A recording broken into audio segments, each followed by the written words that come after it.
اعوذ باللہ من الشیطان الرجیم بسم اللہ الرحمن الرحیم۔ ناظرین کرام السلام علیکم ورحمۃ اللہ وبرکاتہ۔ انشاءاللہ تبارک و تعالی آج ہم لوگ پڑھیں گے شرح میعات عامل کے النوع السابع۔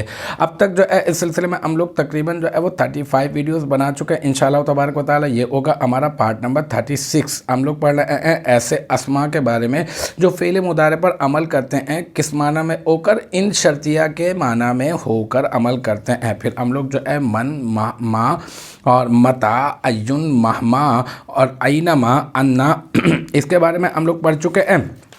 اور پھر جو ہے ابھی جو ہم پڑھیں گے آج وہ ہے حیثما کے بارے میں، ٹھیک ہے نا۔ اچھا جناب، یہ جو حیثما ہوا وہو للمکان، یہ آج ہم اس کو ترکیب کریں گے آج اس کی۔ تو حیثما ہم لوگ کہہ دیں گے مبتدا اول اور واو زائدہ، اور ہوا کیا ہے، یہ ضمیر مرفوع منفصل واحد مذکر غائب، ٹھیک ہے، اور یہ بن جائے گا مبتدا ثانی، ٹھیک ہے۔ اور پھر لام حرف جر المکانی مجرور، جار اپنے مجرور سے مل کر کسی نہ کسی کے متعلق ہوتا ہے، تو متعلق نہیں ہوتا تو ہم لوگ نکال لیتے ہیں، تو ہم لوگ یہاں پہ نکال دیں گے ثابتن اس کا متعلق، ٹھیک ہے۔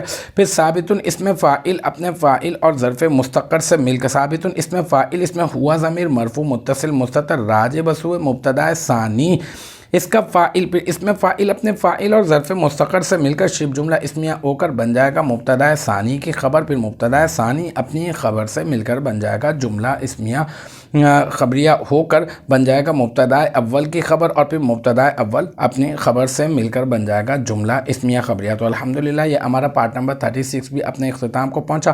مجھے امید ہے کہ یہاں تک کی جو بات ہے وہ آپ کی سمجھ میں آ گئی ہوگی۔ انشاءاللہ تبارک و تعالی نیکسٹ ٹائم اگلی ویڈیو اگلی کلاس کے ساتھ ملاقات ہوگی۔ جب تک آپ اپنا بہت خیال رکھیے گا۔ وآخر دعوانا ان الحمدللہ رب العالمین۔